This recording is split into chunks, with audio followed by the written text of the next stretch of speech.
And welcome to another episode of the Michigan Sports Truth Podcast. We're still waiting for Manny Rodriguez, our special guest. I'm Taylor Phillips. He's Ed Smith. Tonight we're going to talk about the Detroit Lions advancing to the NFC Championship Game for the first time since the 1991-1992 NFL season. We'll talk about Zach Ertz, Jim Harbaugh going to the Chargers, the Red Wings, even a little Pistons and some Tigers news as well. So, by the way, as we wait, you can follow our show on X, formerly Twitter, and Instagram at Michigan_Truth, and like its Facebook page.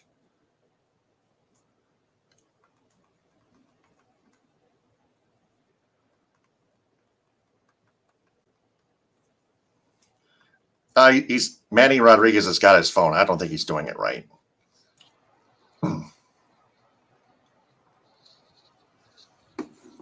So subscribe to its YouTube channel at the Michigan Sports Truth Podcast. Like our videos and turn on all notifications on the bell icon. Follow it and listen to it in audio form on Spreaker. Follow me on Twitter and Instagram at DT2Phillips. And TikTok and on YouTube at DT2Phillips. Follow Ed Smith on X and Instagram and Twitch at EdSmith313 and on YouTube at EdSmith313.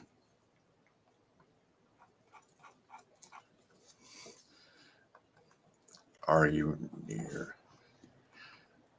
Well, Taylor, as long as as far as I'm concerned, I have what I have in front of me. I know what I'm ready to talk about. So I was seeing what I was typing to Manny Rodriguez. You had nothing to do with this. I apologize for the confusion. It's no problem, but if I don't want to have our listeners just waiting all night, especially if we that's have, okay. Yep. All right, so let's get on with this.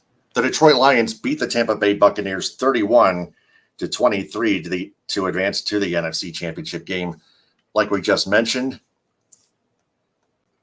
So it was a defensive slugfest in the first half, tied at 10 at halftime. And then the Lions offense, and of course the Buccaneers offense, led by Baker Mayfield, both turned on the afterburners. And it was more of an offensive slugfest. But when it came down to that final drive, Derek Barnes, the linebacker, played the role of the secondary defensive back as a /passing defender, perfectly executed the coverage and came up with the perfectly executed interception. So that it's amazing how passing defense can work. But Ed, in general, what was your analogy? My analogy, well, I'll get to a little bit of preview of what I'm going to get to later. The reason why that specific play worked in terms of the pass defense, or for example, a pass not being effective against the secondary is because what? Pressure got home. Baker Mayfield fell under duress at the last minute and forced a throw he shouldn't have. And that was the story that you saw in similar key moments throughout the game. But frankly, in terms of overall how I felt this game went, it came down to the fact that they executed specifically the keys to victory that I had laid out last week, which was produce more with your running game, have enough more conversions on third down, and win the turnover margin. And what did you see by the end of the game, as what we saw indicated by the box scores? The Lions had more yards on the ground, they had more third down conversions, and they had more takeaways. So as far as I was concerned, once you follow those, it's not a surprise that this team came away with the victory, especially when you consider at one point they were up by double digits with 6 minutes to go. Now you can argue and say that maybe they probably took the foot off the gas pedal a little bit, got conservative, played prevent, whatever the case may be. But I can still say yes, but they found a way to not completely blow it and found that gear to snap back into reality and finish this game off. So all those aspects were in play. Now, in terms of how did they win the running game, it was slow and steady. It was felt like your typical Big Ten game, essentially 3 yards from a cloud of dust. Frankly, at most parts, it felt like that the Buccaneers were the team that was being more effective with running the ball based on how Rashad White was doing some of his carries. He didn't have too many yards, but he did average about 6 yards a carry, and it looked that way every single time he touched the ball. So between that and what Kieran Williams did last week, you're seeing, I would say, in terms of hindsight, probably expected since you're facing steeper competition, better competition in the playoffs. You're seeing a little bit more production of teams running the ball against the Lions, but it hasn't been that detriment to where we saw it being a plague and a constant problem for the team all last season. You still see that when they needed to, they prevented Tampa from really gashing them with big runs, which what made them more one-dimensional on offense. And frankly, that led to what we saw eventually. That yes, while this defense does give up big plays, they are known to creating big plays themselves, and we saw that early at the start of the game. Well, we had a big sack early on the first drive, and then what the next play, we had a tip drill that led to a C.J. Gardner-Johnson interception, which was kind of ironic because if you remember C.J. or C.D. Deuce, he was making some news mentioning how, you know, his own opinion on how he felt Baker Mayfield was as a quarterback, mentioning how he studied film, got a little bit of noise, attracted some attention, I would say, a little bit of discourse. Well, in my opinion, he backed up his talk with the play that he made on that interception. Probably taunted Baker a little bit. Some thought it was a little bit too far, but as far as I'm concerned, it's playoff football. Your emotions are high, so you got to expect that type of display at certain key points. So that set the tone for what I thought was a terrific first quarter. The Lions were being effective with being balanced with moving the ball downfield, getting key runs from Jahmyr Gibbs and David Montgomery. I felt David Montgomery was the primary back used on purpose at the start of the game, to soften up the defense for what the speed of Jahmyr was going to do to him later on. And I think you saw that play out perfectly. And then you saw it bounced out with good throws to Josh Reynolds, good throws to Amon-Ra St. Brown, good throws to Sam Laporta. Jared Goff, once again, having a remarkable game, just as he was the first time against Tampa, just as he has been this whole playoff run now so far. Very efficient. I think he was 20. He was he's been, in terms of combined yards, combined plays so far, he's been about 69% completion with his passes, 0 turnovers, had a touchdown pass early to Josh Reynolds, who, by the way, how about him becoming an unexpected X factor in this playoff run? You saw the game that he had early on against the Rams, and now you're seeing it coming up dividends again. I think it really goes to show and speaks to that connection, the chemistry that he and Goff has that's been on display all year. You've seen when Reynolds catches the ball, it's been either for a first down or a touchdown in most instances. And it goes back to their days when they were playing together, with the Rams. And so that was on display here. And God also had a remarkable touchdown throw, which was an absolute dime, in my opinion, to Amon-Ra St. Brown late in the fourth, which at initial glance was thought to be the kill shot, because it really got the crowd roaring. And I'll get to how the crowd was in just a moment. But Jared Goff has been an absolute big factor as to why the team is on the doorstep of what they're about to do. I think it's not gotten enough credit, and there's a reason why that Dan Campbell has been saying, you know what, Jared Goff, you're good enough for Detroit, because let's not forget, this man has been to a Super Bowl before. Some would say, oh, he was carried by a great defense, or he had a great running back, or he had Sean McVay. But guess what? Jared Goff has shown you with this run, yeah, you know what? I was kind of a key factor to that too. Yeah. Mm-hmm. So yeah, Mike Evans dropped that, had that one pass go off his hands, and that's how it was tipped in order for C.J. Gardner-Johnson to pick off that pass. Well, I'm glad you mentioned Mike Evans because speaking of, that leads me to that point, to my next point of how credit to Tampa, credit to Baker Mayfield. They found a way to not let it get out of control. They didn't let him blow him out because they were responding all game. Rashad White was getting key runs. He even got a screen pass touchdown on a key third down, which the Lions would bring the blitz. You saw Evans getting a touchdown late in the game to bring it back to a one possession game, which contributed to his final yards. I think he had like over a buck 40, so to speak. And that is consistent to what we've seen not just all season with the Lions secondary, but also last week when you saw Puka Nacua go for over 180 yards and a couple of touchdowns himself.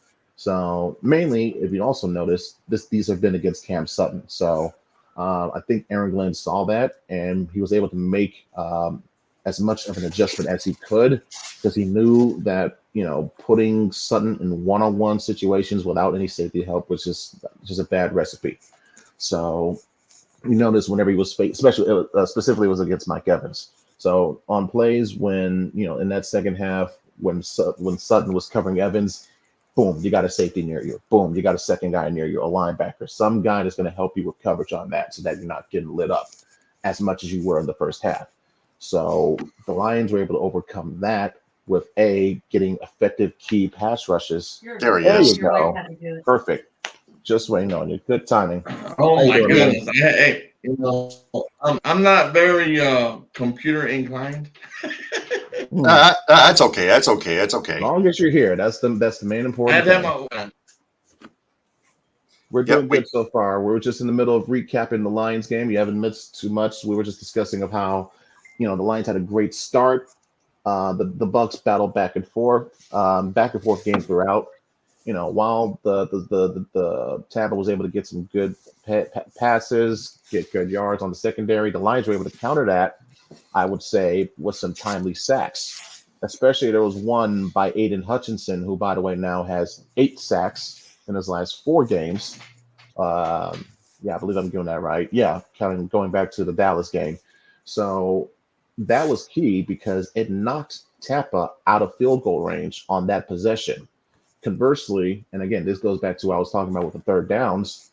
The Lions were able to make a couple of third downs on a couple of possessions that kept drives alive, milked some time down, and even if it didn't end up in points, it still presented you in a position to where you could flip the field with Jack Fox. Which, by the way, how great is it to know that you have a guy in your punter who, if you're having a low-scoring game or a tight-scoring contest, you can flip the field to put your defense in a better position just like that in an instant. So credit to Jack Fox. I think he's going to be absolutely needed for this Sunday as well coming up. But between the third downs, between the Lions doing what they were supposed to do with the running game, which I mentioned earlier about setting them up with the body blows for David Montgomery, just for Jahmyr Gibbs to absolutely have an absolute magnificent takeover, I would say, in the fourth quarter. He had a couple good first downs. He had the first down. He had a couple good catches, got one for a first down. Of course, he had that big touchdown run, was about, I think, 31 or so yards, which Penei Sewell had set up with somehow taking on 2 defenders at the same time. Gibbs using his cutaway angles and breakaway speed, really looking like a young prime Barry Sanders, dare I say it, with that run. And quite fitting because this is a matchup between 2 old NFC Central Division rivals. Of course, that division no longer exists. But I digress. That run by Jahmyr was just a snapshot of how he was in that fourth quarter and how I think he's going to be a necessary component to this game on Sunday. The Ford Field crowd, they were absolutely pumped and into it. The whole energy, the vibe, they set the decibel record that they had just broken last week for themselves. It's among one of the top 3 or 4 or 5 highest ever recorded sounds in NFL history. So big ups to the city of Detroit for that, because I think their presence created an atmosphere that was so necessary to where the Lions performed as well as they did with these 2 games. And let's not forget the fact this is the first time that the Lions have won 2 home playoff games ever in franchise history. and also the first time they have won multiple games in a single postseason since 1957. It's also a testament to many things. A testament to Frank Ragnow. My goodness, the performance he put up. The fact he was dealing with injuries going into this game, got injured even worse during the game, and still on key plays when you really needed him, like that 4th and goal, going one-on-one against Vita Vea, giving everything he's got, all his effort just to get that block set up so I believe Craig Reynolds could run on in for the touchdown. That's an example of what this team has been preaching of all grit. That was an example of a testament to the culture that Dan Campbell has established and has personified and has allowed to prosper all throughout this entire team, from coaches to players to ownership and in between, everything in between. So to see all that come together was, I think, a manifestation of that. And also, you can also kind of see and say that in Derek Barnes, because let's not forget, he did not have a prosperous, good start to his career. 3-year window where at times he looked lost on the field. He didn't know where he was doing or where he was supposed to be.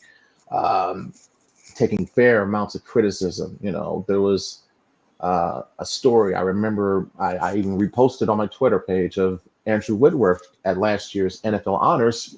He had mentioned of how, Barnes had come up to him, expressing of how he had looked up to a player like him, like Whitworth, and how a guy like him made him inspired to want to be football, just how he felt lucky and felt satisfied just making it into the league.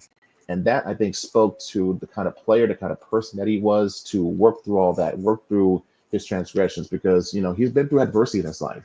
He was told he wasn't going to make it at college. He was told he wasn't going to make it to the NFL. He was told he was going to, not going to do well in the NFL. And now look where he is now. He just made the biggest play of his career and has his team 60 minutes away from a Super Bowl. That is remarkable. That is remarkable. Oh, yeah. Manny, your thoughts? It's amazing. It is amazing. My thoughts. Well, okay. So we're talking about, we're doing the recap on the Bucks and the Lions, right? Yes. Of course. Can you hear me? Okay. Yes. Yeah, we can. I came in a little bit late there. Yeah. That's okay. Yeah, exactly. I mean, the great thing about it, is aside from the team alone, as far as they came, and it's just, like you mentioned about the fans with breaking the records for the how loud it is, and it's only and even if they go to, even though the game is away in San Francisco, we've had a very good fan base showing up to even away games. And there's going to be a lot of blue jerseys in San Francisco. Yes, you're absolutely right, Manny, because it's been a constant theme. We saw it at Arrowhead. We saw it at Lambeau. We saw it at Raymond James. We saw it at SoFi, and so on and so forth. So I would not be surprised at all if we see a good, at least 20, dare I say 30% of Honolulu Blue at Santa Clara. Absolutely. Oh, definitely. And that has made a huge difference with the season with the Lions this year.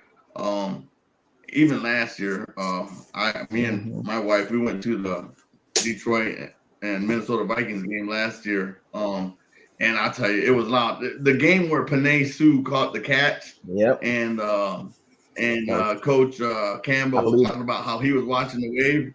He had to report as eligible, by the way, too. I know. And he did. I believe also, correct me if I'm wrong, wasn't that also J-Mo's first touchdown in that game? Yes, I believe so, yes. Yep, you remember that, too. First catch and first touchdown. Bingo, go figure. I was there for that game, and let me tell you, it was loud. It was amazing. Super and that's electric. The greatest thing about the Lions nowadays. It's not just the team, but it's the state, it's the city, it's the fans, it's all together.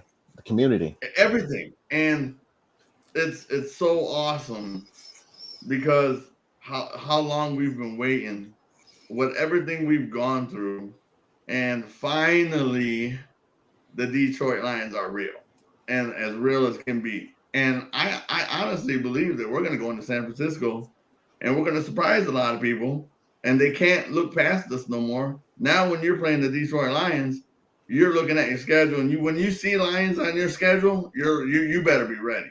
Bring your And lunch bucket. exactly. And check this out. Here's one thing about it.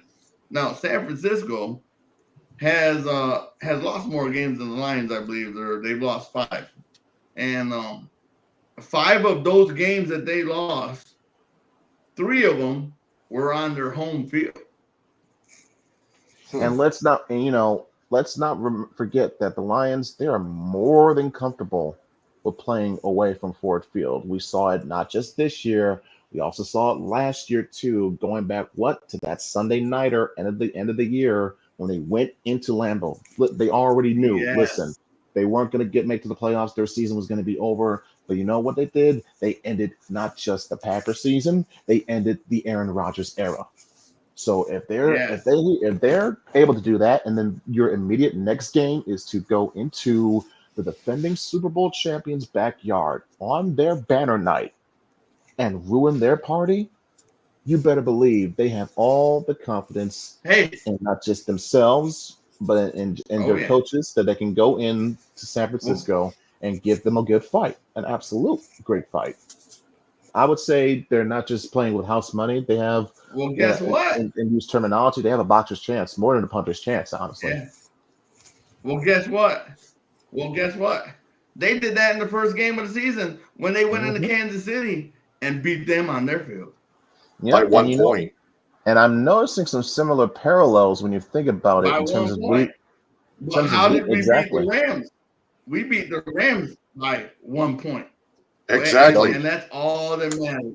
It don't matter if it's by one Right. point or by Right. 10. The win is still the win. And you notice in the lead up to the Kansas Got the City first down game, to seal it. Travis Kelsey was banged up, was unavailable. You notice a similar parallel leading up to this one? We don't, there's a Mm-hmm. debate on what's going to happen with Debo Samuel. Will he play? Will he not play? How effective will he be? So that's a question mark that's been surrounding the build-up to the San Fran game. I don't think he's gonna play. I don't think he's gonna play. I think San Francisco is their mindset is we could do this without Debo. And they're That gonna should want to be their mindset. rest That him should be the until the mindset. Super Bowl. They think they're gonna go, their plan is to go to the Super Bowl. Well, it is Rest the next man Debo. up mentality. It Oh yeah. is. Well, Well, in you my got opinion, the Brandon pressure's on Ayuk. them though. Ayuk is you I got do want to Ayuk. give up, but I want to provide an update on Debo Samuel. Okay. Yesterday he did not practice at all, but earlier Limited today he practice had today. limited practice, so that's progress for him. Yeah, but it's Well, still not a telltale sign of whether or not he'll play. I still say he's going to be a exactly. game time. He's going to be a game time decision at Oh yeah. best.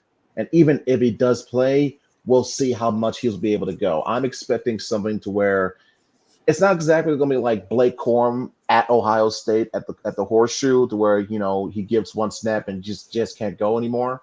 But I could see something to where he probably does a couple snaps, but it's more for a decoy than anything. But we'll see, because we know Debo's a tough son of a gun, but he is injury prone, and we've seen of how less productive and less effective San Francisco's offense has been without Debo on the field compared to when he is on the field. Oh, the But injury I pause tell you, he better brings a watch good out. part. He better Good know where point. number 31 is on the field He better know. He better know from the what number Detroit two Lions. is. I Kirby know that. Joseph and C.J. Gardner-Johnson, of course. Yeah, but let's not forget of that little Oh storyline. yes. Oh CD yeah. has been, did his little talking. He did his own talking, calling out Debo before the season started, or during the season rather, saying Debo's not a running back. He's not this. He's not that. He's questioning his toughness. And you absolutely know that 49er fans, they kept receipts on that. So that's one little subplot to pay attention to when going into this game is, yeah, and obviously having CJ back in time for the playoffs was so necessary, because he got a pick in his first game back, and he just got a pick in this divisional round. So expect him to be a potential big time presence again, and a potential factor for this game. Yeah.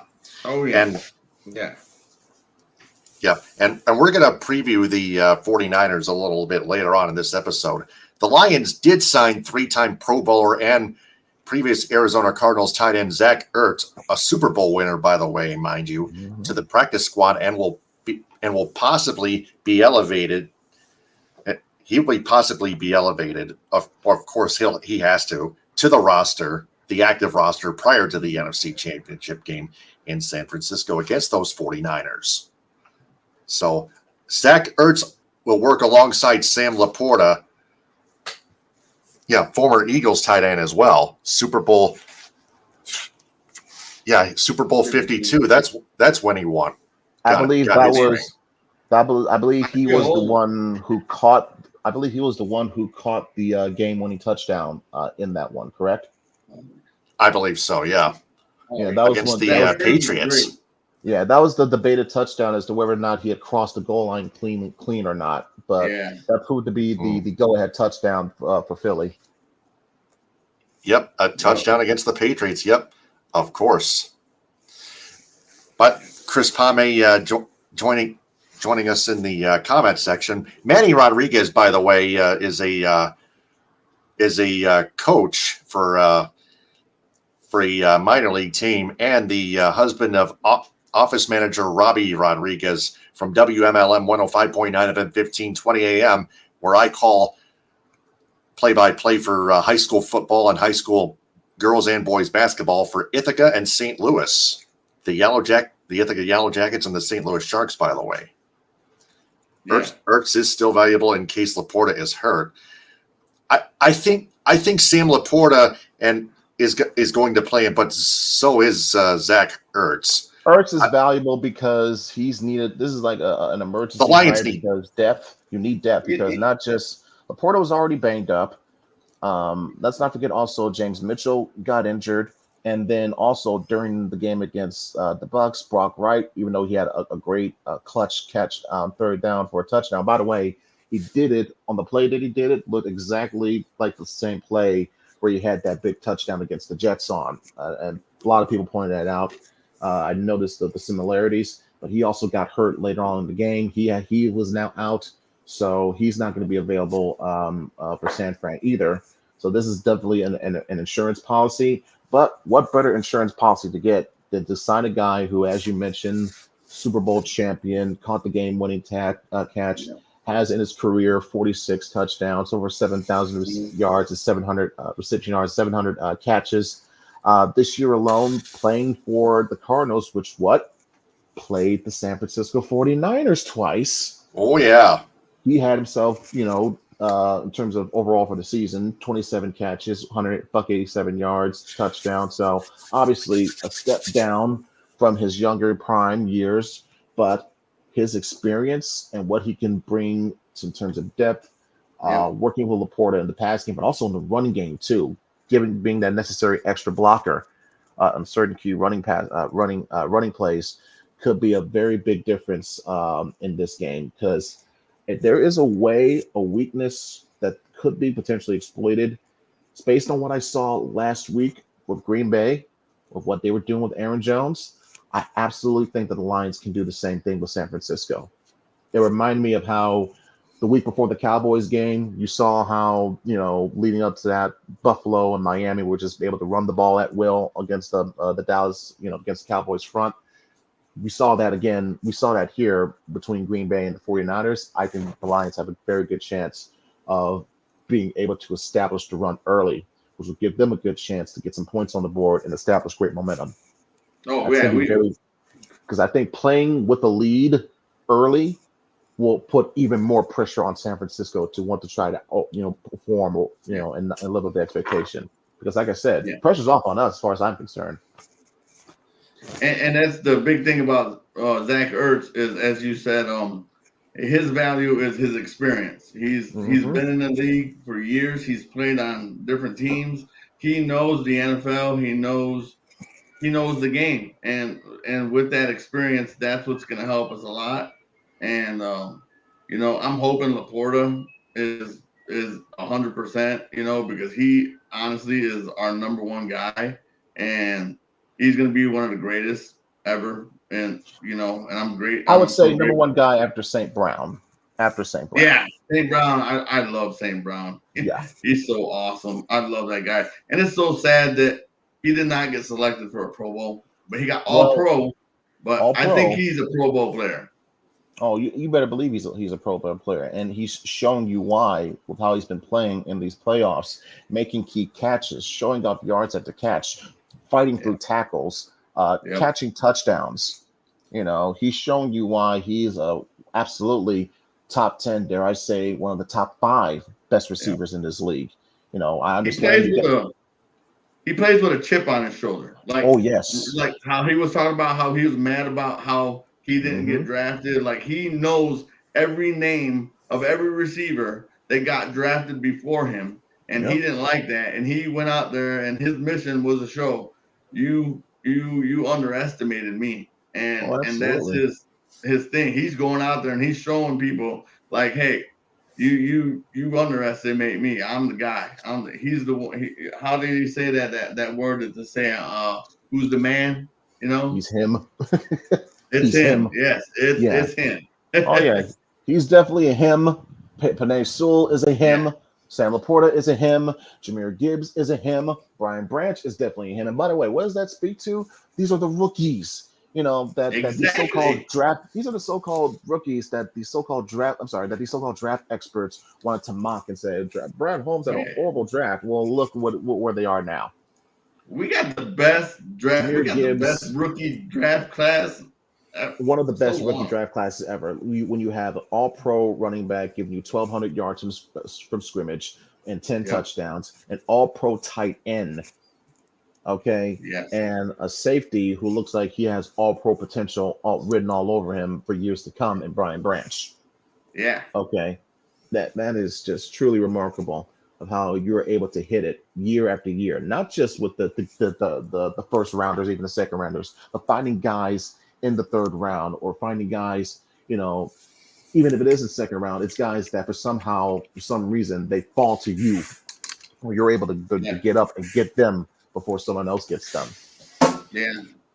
It's like how Malcolm Rodriguez last year, when he was drafted, like, we got him so late in the draft, and he did phenomenal last year for us. And look now what they use Malcolm Rodriguez at fullback, special teams, linebacker. He's all over the field for us. It's versatility. Even though you may not see be as productive as you would like him to be on defense, is because he's using up, you know, his energy to do what he can and bring to other plays and other positions on the field. Thankfully, you have guys like Alexander Loney stepping up. There's a reason why he proved he was the captain, one of the captains for this team. I would also say I mentioned Derek Barnes earlier, and also and that if we're talking about that should be a kudos to the Kelvin Shepard, the linebackers coach.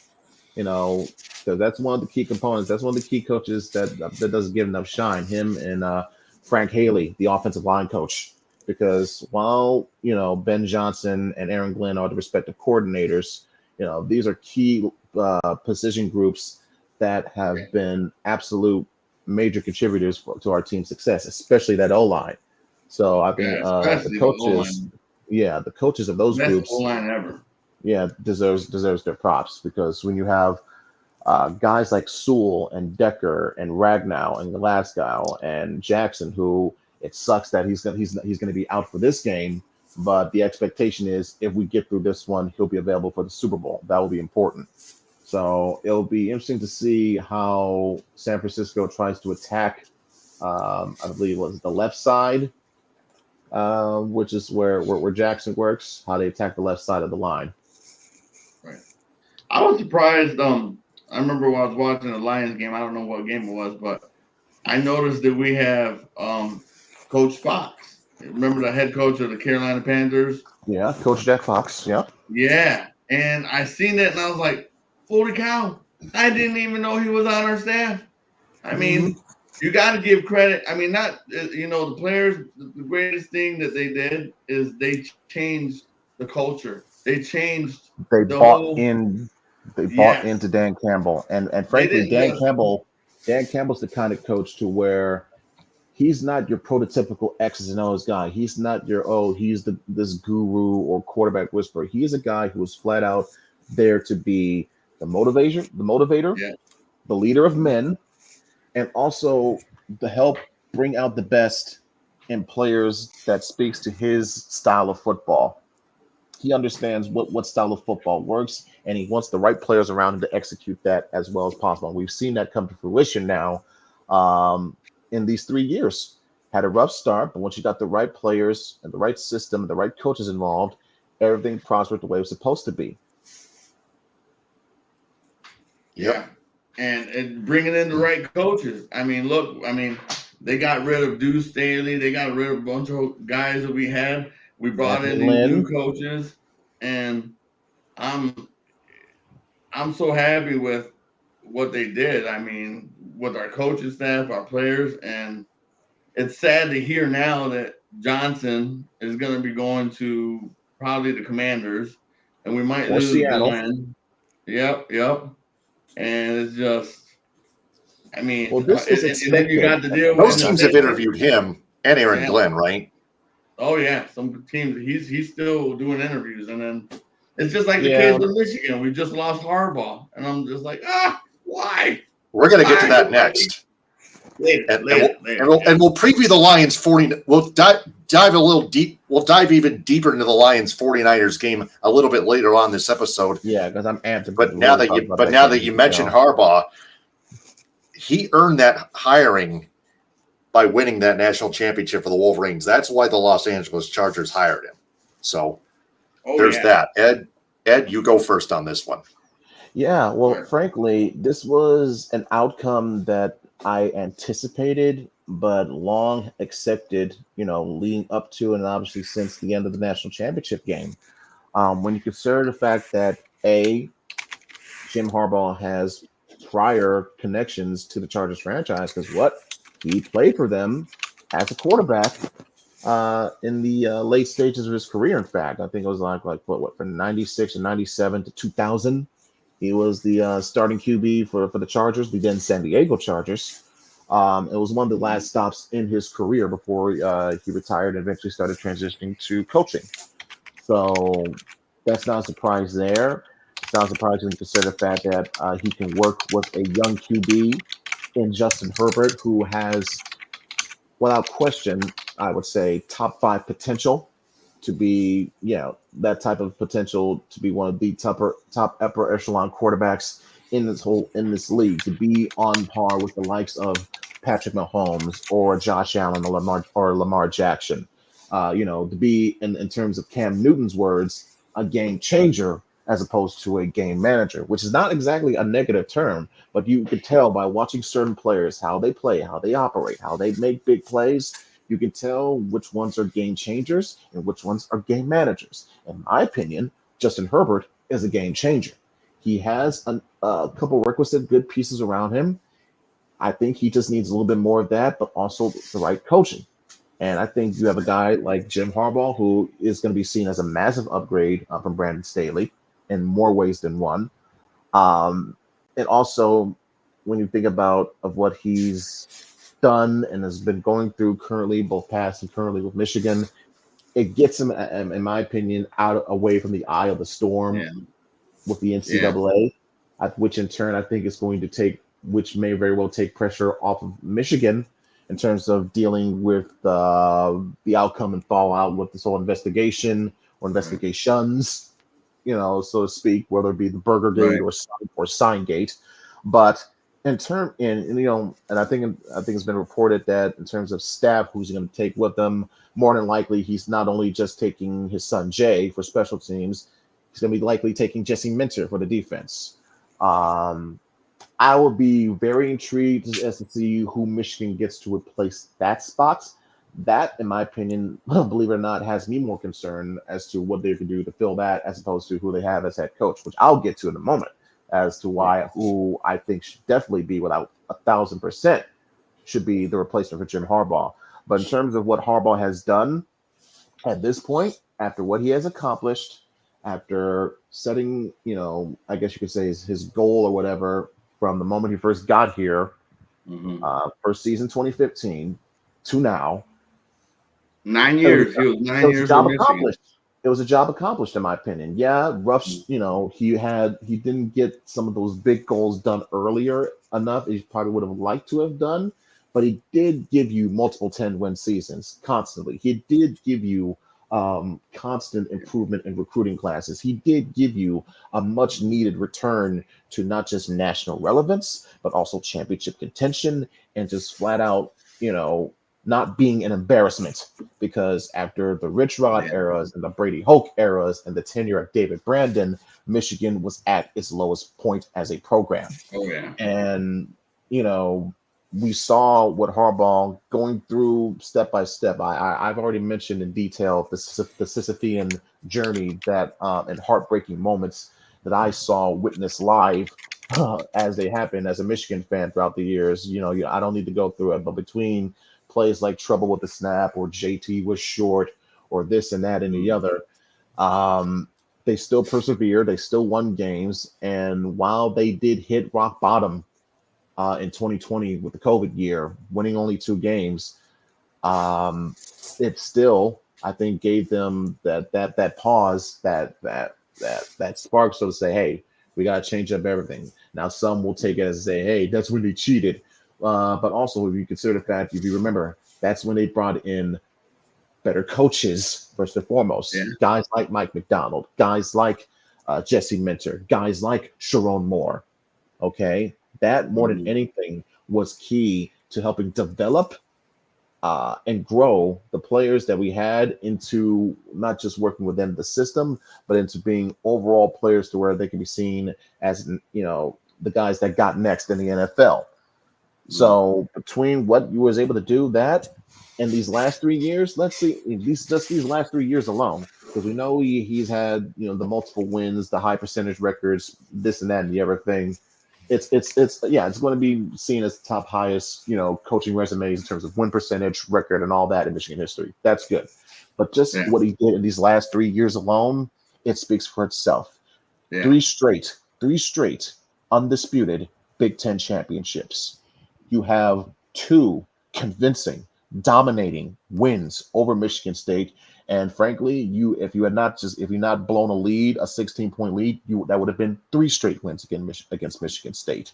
You also, even more importantly, 3 straight wins against Ohio State. You have Ohio State at a point to where they don't know what to do with themselves. They got players transferring. You have fans turning on each other. You have fans wanting Ryan Day fired.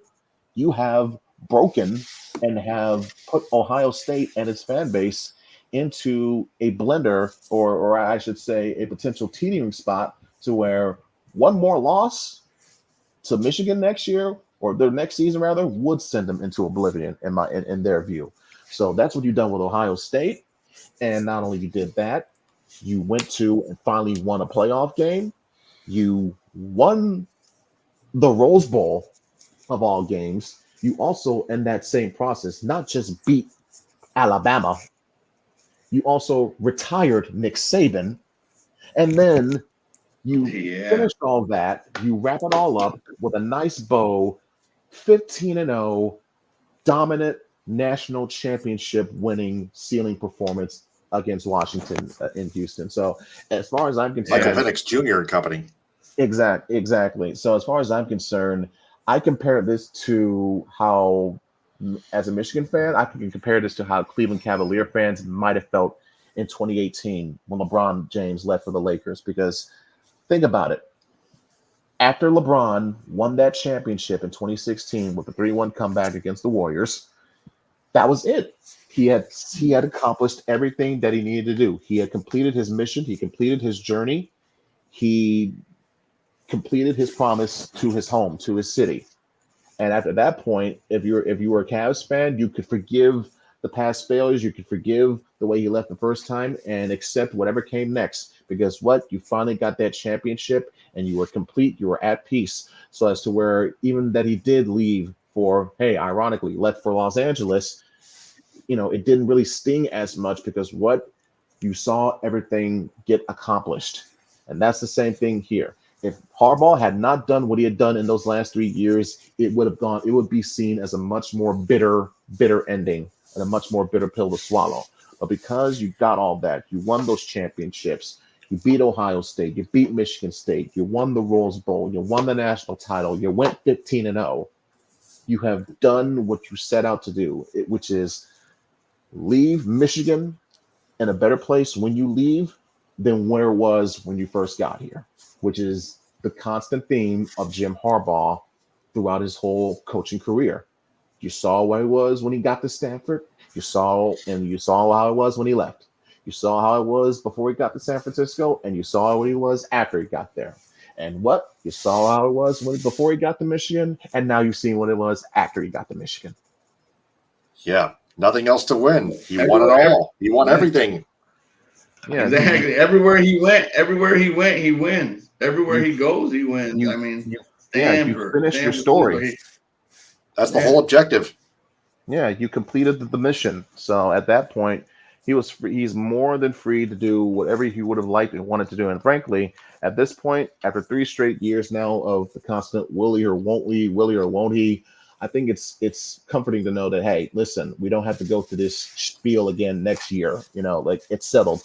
We know where he's going to be, and we know, and I think I should say we should know who our next coach is going to be next year anyways. And Michigan, now that you mention it, plans to hire Sharon Moore. Sharon Moore. Should be E on the end of that, Sharon. Thank you very much. Let's see here. There we go. He did a great job. He did a great job against Ohio State. I'm not. He beat Ohio State. He beat Penn State. He beat Maryland. Yeah. He won more than 3 games. He beat UNLV. Remember, with Harbaugh suspended for the first 3 games of the regular season. That's right. He coached one of those early games where Harbaugh was suspended, and of course, the 3 most important games of the year that you needed was those last 3, especially the Penn State game, where they had to find out middle or either in the air or as soon as they touched down in Pennsylvania, they had to find out on last minute notice. Oh no, Coach Harbaugh is not going to be with you, and then you saw what they did, how they responded. Sharon Moore with the game planning, with the plays that he called, especially in that second half, the adjustments necessary. And then you see him follow it up, frankly, with a magnificent game against Ohio State. And then let's follows that up with, in my opinion, a great job in the Rose Bowl, making key calls, completely outclassing Alabama in most cases. And to me, it proved to me without a shadow of a doubt that he should be, without question, the next head coach for the Michigan football team. Yeah, he was a heavy favorite the last I read in the notification on my phone. Yeah, I'm expecting this. I could see some names being there for the sake of being there, but as far as I'm concerned, there should be no search. There should be no process. Michigan is fully aware and should know who they have and who should be their next head coach. It should be an in-house hire. And you know what?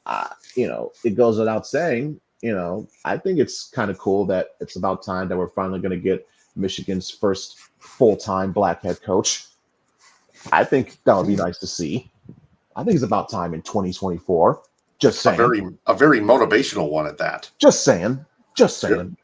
Not even trying to bring, race or politics into this, but I'm just it's all good. You got to acknowledge the history. You got to acknowledge the history, acknowledge some elephants in the room sometimes. And this will be, pretty obvious if it were to happen. Oh, yeah. Hopefully I'll be the first Mexican Michigan coach. Oh, yeah. I'm just kidding. Yeah, no, that's great. I mean, he's and the great thing is the support. He's got full support from the players. Players they and fans. back him and up. The fans, yes. Yeah, and the fans, yes. They back him up, and he really does seem like he seems like a good guy that can get the job done.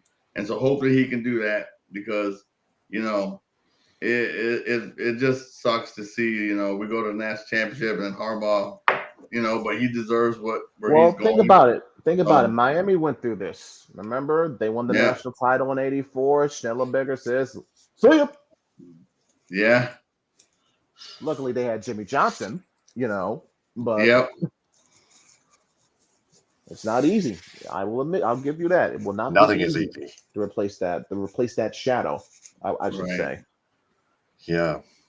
But Yeah. the beauty of it is, even though you're facing a much different Big Ten, you're also in an era to where you don't have to worry about making a 14 playoff.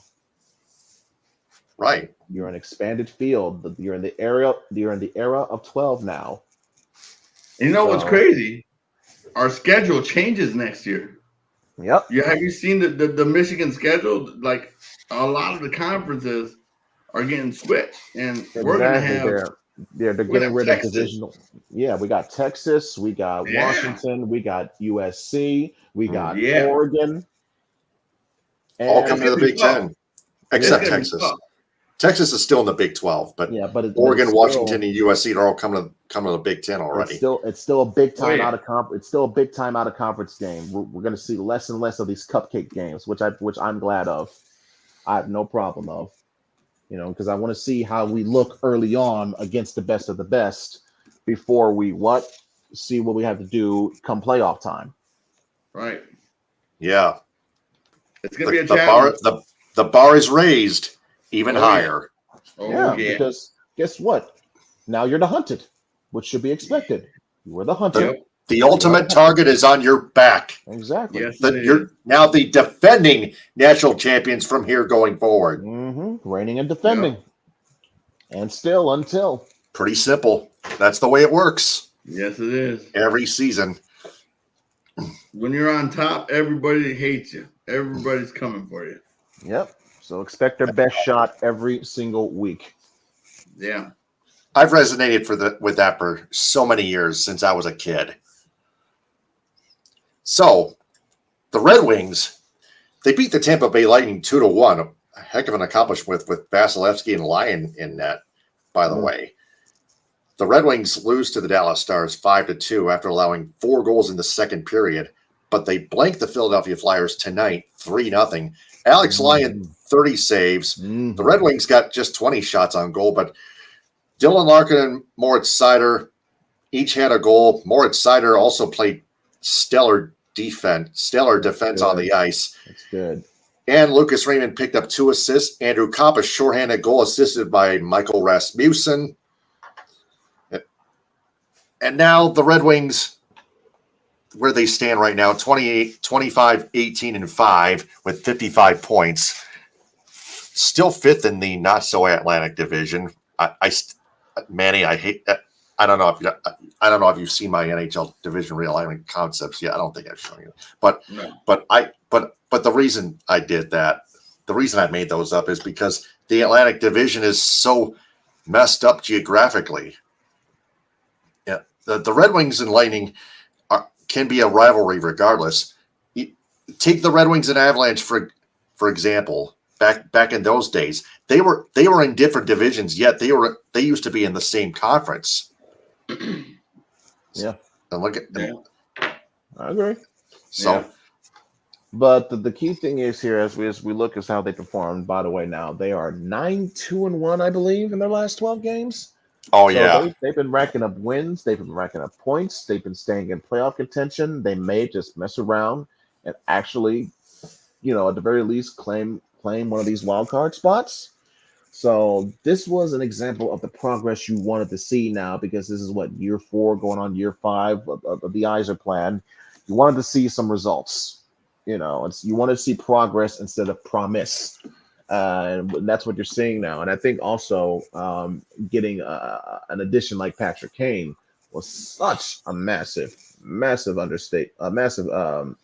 get, because you saw in terms of how he's working with the Brinket, how he's able to work on the line with the Brinket and Larkin sometimes, and with other players, and in the power play. It's one reason why the offense was already doing good, but it's gotten even better now with Kane. Unfortunately, though, we have not seen much of an improvement on defense. I would say defense can be still an issue at times for this team, particularly with Moritz Seider. I think if you're Eisman, you still got to find a way, not necessarily get another defenseman, but I think a more defensive-minded forward come the trade deadline. Thankfully, you have seemingly found at least a temporary, if not potential long-term issue to your problems at goaltender with Alex Lyon. He has recorded now his second shutout of the season, and he's been more than effective for you in net and on a consistent basis, night in and night out. To where if you were maybe thinking of getting a goaltender, you would probably get one for insurance sake, because you don't really trust any of the backups behind line at this point. That includes Husso, uh, Who's in Grand Rapids now? Exactly. So, James Reimer, by the way, got to mention him. Mm-hmm. But it's also worth noting. I think it was kind of fun with the Tampa the Tampa Bay game. Even it's that win by the Red Wings. It snapped Tampa's 5-game winning streak that they had, but it was also just hours after the Lions had beat the Buccaneers. So that was kind of a little fun little did you know tidbit of how Detroit completed a doubleheader sweep of Tampa teams in one day. Looks like it's sweeping time. Got a sweep. And it's a good ring to it, a good omen when both Detroit teams beat both Tampa teams. But in all seriousness, the Red Wings, this is what they have to keep doing in order to stay in the playoff position, not just in the hunt, but in the position that they're in to stay in it. Second place in the Eastern Conference wildcard standings. Let's see if they can at least stay that way or even push themselves even further upward to the top 3 seeds in their division.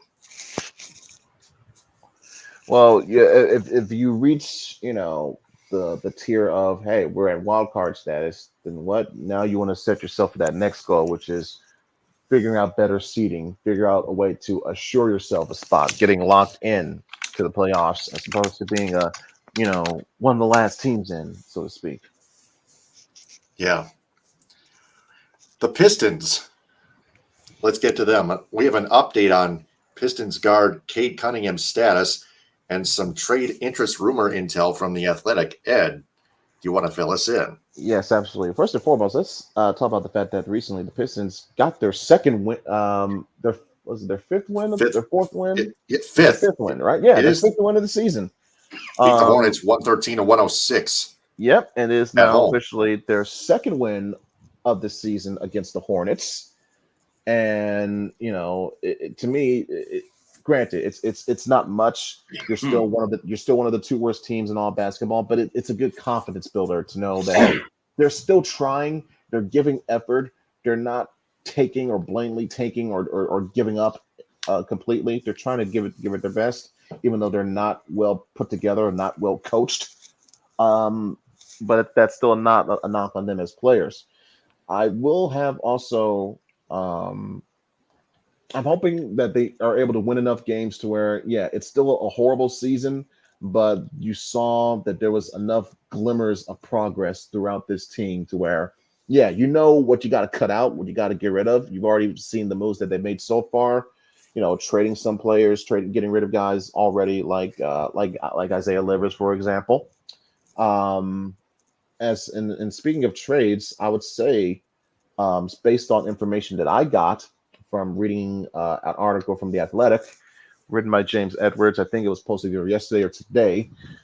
It was discussing, potential intel or, what potential storylines that's going on through the Pistons front office and organization as we approach the trade deadline. And from what I could gather from reading the article is that the Pistons, they have 4 trade untouchables, as in under no circumstances are they considering dealing in any way. And that's the obvious 1, Cade Cunningham. 2 will be Jalen Duren. And 3, Jaden Ivey. And the 4th player being Asar Thompson, the rookie.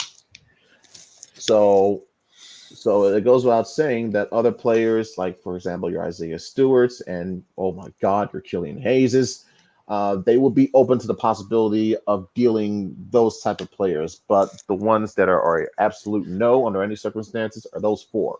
It's Cade, Duran, Ivy, Thompson. They are also open to the possibility of dealing either Bojan Bogdanovic and or Alec Burks to whatever team needs a contender or or contending team or team that wants to get into contending or contention, needing a player of either one of those two caliber, fits their style, trying to make a late season run. So they're open to dealing to one of those two players, provided they get the right amount of compensation back. First or second round pick. I'm sorry, as close to a first round pick and a player, I should say, or some form of good draft capital where they can use it to make deals in return. And also that opens up cap space as well, about close to $60 million, I believe, in cap space. But again, who's going to want to sign here based on how the last 2 or 3 plus seasons have gone in this town? But anyway, it is worth noting, though, that one of those deals that was had some potential intrigue, but at the moment has not has cooled off, was that the Pistons were talking with the Bulls for a potential deal involving Zach LaVine. Now, if that were to go down, the Bulls in return would have likely to have asked for, I'm assuming, one of the three. What is between Duran, Ivy, or maybe Thompson, as well as consideration, draft picks, etc. And the Pistons at the moment rejected that offer, or at least declined that offer, because, like I said, it involved one of the four untradables in their view that they don't want to even touch. So keep an eye on that. We'll see if they're able to try and see if they can get something going to probably get that deal going, done before the deadline. If not, then it shows that they were very adamant of paying attention to of their philosophy of no, we're not trading one of these 4 players. And speaking of their untouchables, it is worth noting that Cade Cunningham was given an indicator that he is set to return within the next game or so. I think I saw an update yesterday that he is set to return. His recovery time is set to be complete within the next 5 to 7 days. It's approaching that time to where, yes, he missed the last game, but more than likely within the next game or so, you'll see Cade Cunningham back on the floor, because I think it was a left knee strain this time in terms of what the injury that it was dealing with. So you'll be seeing Cade back on the floor running things for the Pistons very soon. Now, it'll be interesting to note to see how his minutes and how he plays with the ball will come into contrast with how the team has been doing with their flow as to how they've gotten used to playing without him. So it'll be interesting to see how that dynamic will look with Cade back into the rhythm and flow of things. Yep. All right. So Cade Cunningham about to return soon. Can't wait for him. But the Pistons are 5-39, still with the worst record in the NBA. They'll have to start making more progress. At this point, I'm hoping for 10 wins. Anything after 10 wins is great for me. 10. Yeah, at least 10 wins, I would hope, at least. The Tigers. Oh, by the way, Manny, any thoughts on the Pistons? Fire everybody. Seems logical. I don't know. I'm not. I know they've been not doing that great, but hopefully we can build back and change it eventually. So I haven't been paying much attention to the NBA with the NFL being on and stuff like that. But I've been keeping track a little bit. I just know that they're not doing that great, and they need to. Hopefully, we could change that around. Yeah. What do you think of those sell the team chants at Little Caesars Arena constantly? What's that? Tom Gorse. Sell the team chants at Little Caesars Arena constantly. Oh my goodness! Owner Tom Gorse. That's just Detroit. It's either they're happy or they're not happy. You remember how at one time, I remember when Stafford was playing for the Lions, they either love him or they hate him. And, it's just that's just the way it goes with Detroit. Either you're either going to get love or you're going to get hate. and it's the way it goes. The fans are very passionate about their teams, and Yep. sometimes it just happens. What can you do? What can you You do? go through your You stretches, know? you go through your ruts, unfortunately, and this is the rut that the Pistons have to go through. This is their rock bottom. Yeah. It's cyclical. All teams, no matter what, they go through it at some point. We've seen it with Yeah. the Lions, we've seen it with the Tigers, we've seen it with the Red Wings, we saw it with the Wolverines, both football and basketball. We've seen it with the Spartans. It just Yep. it happens sooner or later. It will be your turn, and now it's the Right. Pistons' turn. Unfortunately, it's been going on for the past 15 years, but it's their turn. Right. And that's the thing I Yep. love about Michigan. The thing I love about Michigan sports is, see, I grew up in Texas, and down in Texas, it's all football where I grew up. And, I've always been big on football. But the thing about Michigan is we're very passionate about all of our teams, whether it's the Pistons, whether it's the Red Wings, whether it's the Lions, whether it's Tigers. We're very passionate about our sports. Michigan is very big on their sports teams, and you could look at it. Some people might look at it as like a down thing, but I think it's great because, like, you see what's going on with the Lions, the fan base, and even Coach Campbell loves it. Like he Trust me, I see it's it like this. constantly It's in like my this. job. I see it constantly in my job. Nothing but customers showing up in Lions gear. Yeah. So it speaks to that level of infectious effect that it's had on this fan base, on this community, and this city. Yeah. Frankly, the state, to be honest with you. Right. Exactly. Yeah. Yeah. Exactly. And Speaking of the Tigers, yeah. They avoided arbitration with starting pitcher Casey Mize by signing him to a 1-year, $830,000 contract with a $3.1 million club option for 2025. So Casey Mize, for sure now, is staying with the Tigers. Yeah, I think that's a fair enough deal, considering the fact to, while he was a high draft pick, he is more than he's been far below living up to expectations, so to speak. And now he's coming off of Tommy John surgery. It's not necessarily a prove it deal, but it's a prove yourself, not prove it to us, it was prove yourself type of deal. Right. Yep. So let's get to that meat of the matter, shall we? The Lions and the 49ers. 49ers 7-point favorites in the NFC Championship Game Sunday at 6:30 on Fox. 6:30 on Fox. Kevin Burkhardt and Greg Olson will call the game on TV. Dan Miller, Lomas Brown, TJ Lang on the Lions radio network, of course. Oh no! It's all going to come down to the offensive line led by Penei Sewell and the pass rush by Aiden Hutchinson. And if they both factor in positively, then maybe the Lions may just have a shot at upsetting the 49ers on the road. Ed, we'll start with you. Well, it's kind of not been too much of if you look at history of large enough spreads in terms of history NFC Championship Game.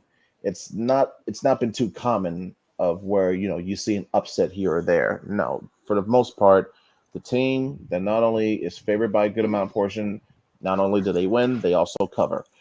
But you got to look at two key factors, key components, key players that will lead one to believe that no, this is going to be a close game, no matter what. Now, first and foremost, I think we got to look at the injuries. We all know of what San Francisco's dealing with Deebo Samuel, but let's look at what the Lions have been dealing with. We talked about the reason why Zach Ertz had to be signed is because what? Well, we got tight ends hurt all over the place. James Mitchell's out. We just lost Brock Wright. Laporta's already gimpy. So, we had to bring in somebody. So, thankfully, a player the caliber and the experience of Zach Ertz was even available in the first place to begin with.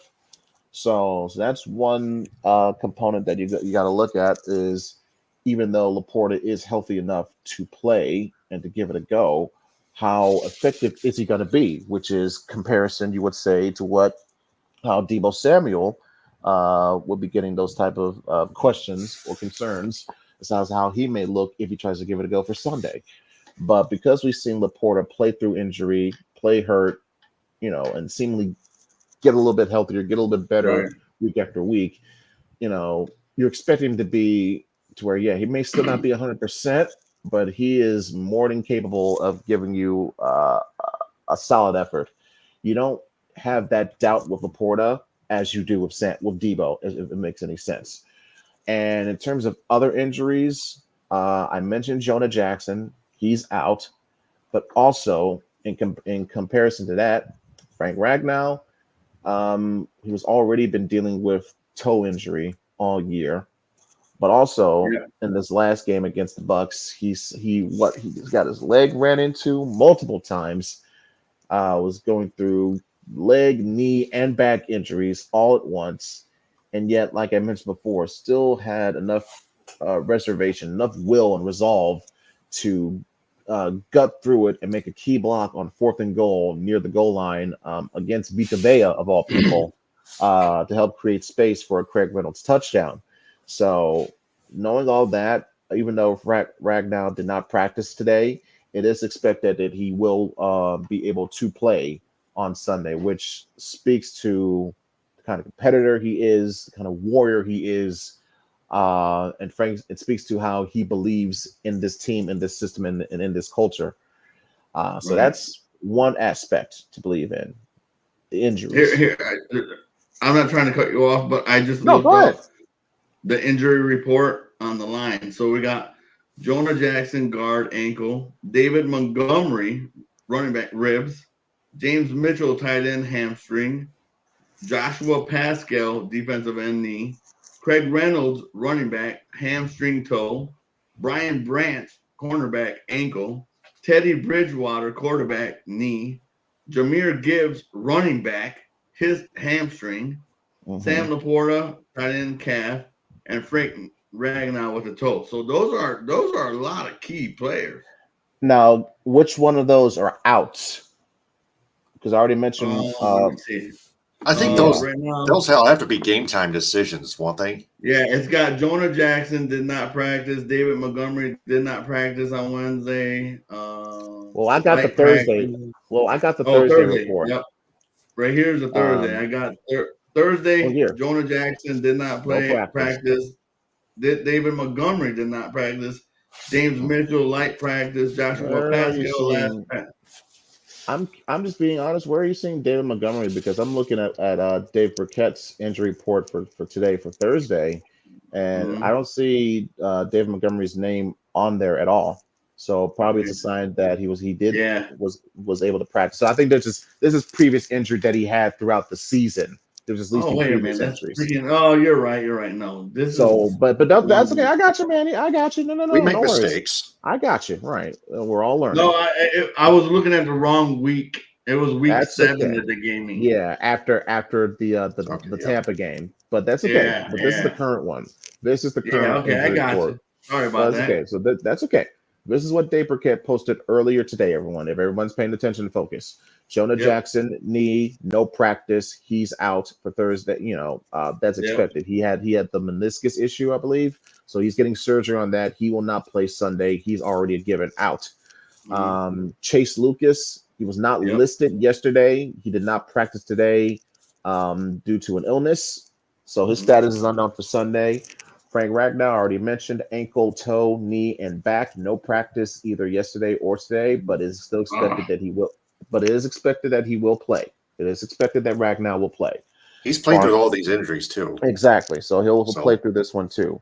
However, no update on Khalif or progress on Khalif Raymond. yep. No practice yesterday or today. Still dealing with that knee injury. Um, no practice for Laporta yesterday, but he did have limited practice today, as did Alex Anzalone and Yep. Josh Reynolds. But Yep. check this out. Check this out.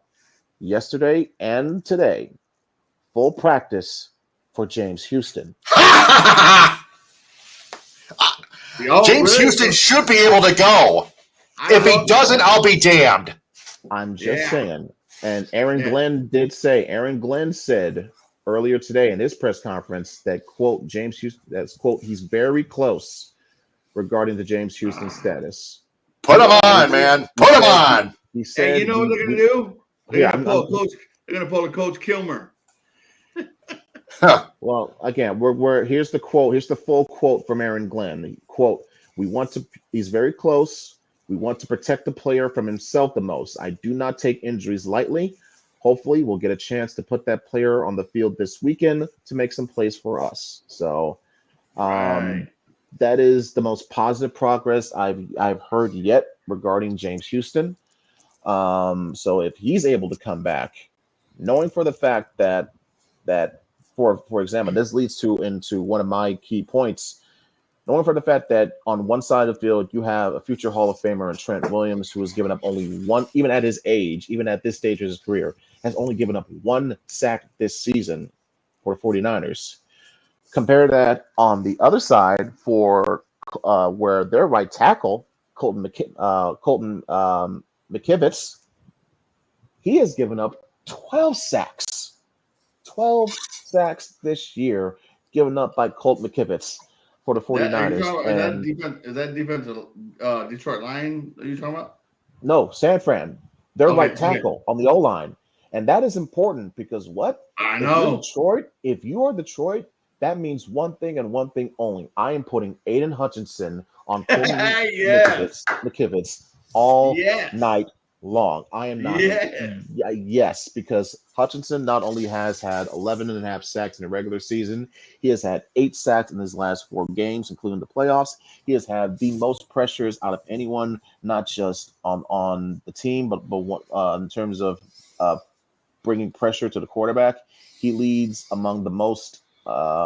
He ranks among the top leaders in the entire league in that regard, even though he doesn't have the sack numbers to produce, did not have the sack numbers to produce it up until that late stretch. But as you can see, why the pressures are getting home. He is getting enough help from other players like Ali McNeil, Benito Jones, but hasn't been consistent or as effective as we saw last year with James Houston in his rookie campaign. So getting James Houston back in time for this, I feel, would be very huge. Now, we don't know how much of an impact he could make because, again, this is like rust. You know, you got to get him some snaps to see him get involved. But having that presence on there can make things easier to where Hutchinson, he'll still get his usual double and triple teams. But if more players are winning their one-on-one battles, like saying, McNeil is doing what he's got to do. Benito Jones is doing what he's got to do. John Kaminsky is doing what he's got to do. That means if you see instances where Hutchinson is one-on-one with McKivitz, pray, which is the same thing I would say if you're putting Sutton one-on-one with Kittle or a fully healthy Debo. Pray. But it's interesting to see how San Fran is going to counter that. It's also interesting to see how San Fran is going to counter whenever the Lions are going to target Ambry Thomas, because he's been the one player.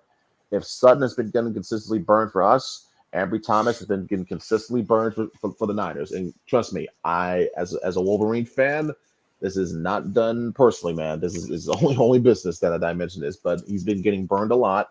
NFL business, that is. Exactly. He got burned a lot. He got burned last week. And if you're the Lions, you're not just throwing St. Brown at him.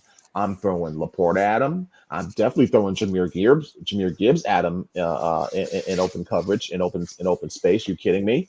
So I'm going to be doing whatever I can to target Ambry Thomas to get as much big plays as possible. Don't forget Zach Ertz. Yeah, well, exactly. Ertz could, again, practice squad. Anyone. See how he looks. I don't see Zach Ertz as being as much as his experience. I don't see him getting the ball thrown to him like Laporta would. No, I see. If anything, you could see him being used as necessary as a key blocker on run plays more than anything. Yes. And that takes pressure off Laporta too. That takes that was he doesn't have to necessarily, because remember, he's not just doing his running routes. He's been getting into that nitty gritty on some run blocking plays too. So that takes less of that pressure off of Laporta in that regard too.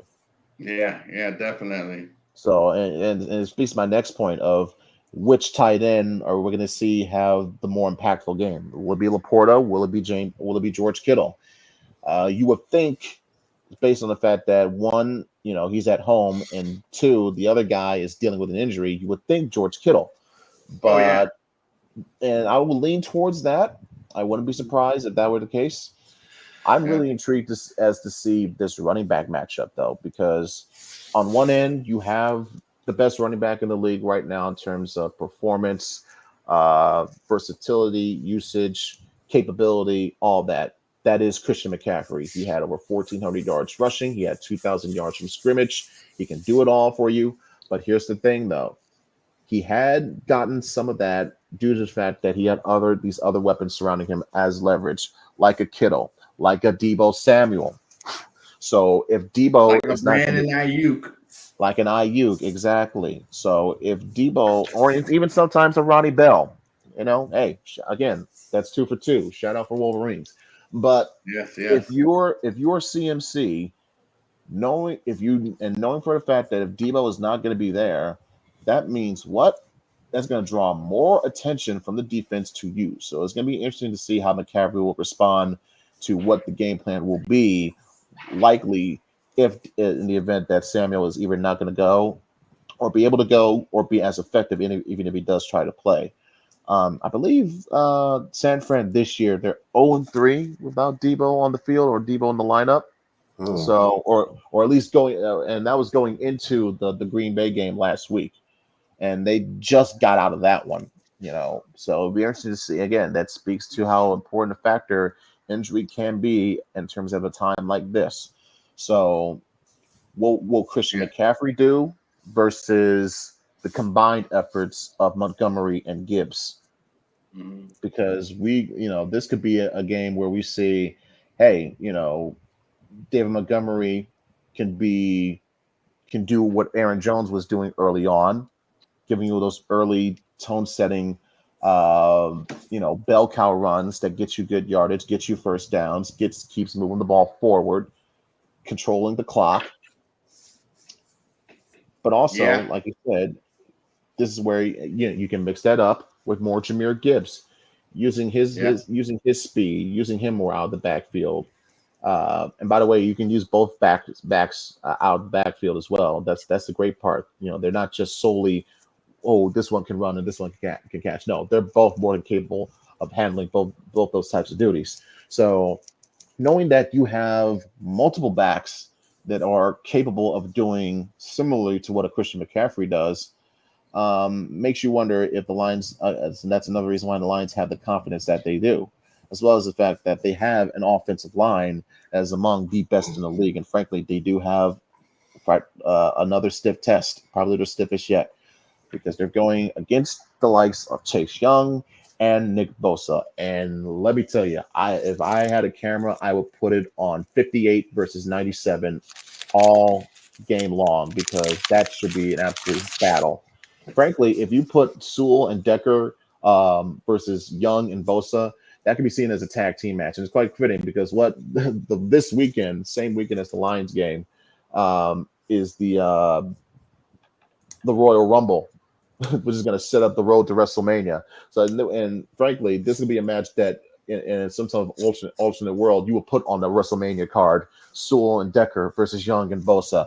So very interesting to see who will set the tone more at those key positions in the battle of the trenches, because that will determine whether or not Goff will be facing constant pressure.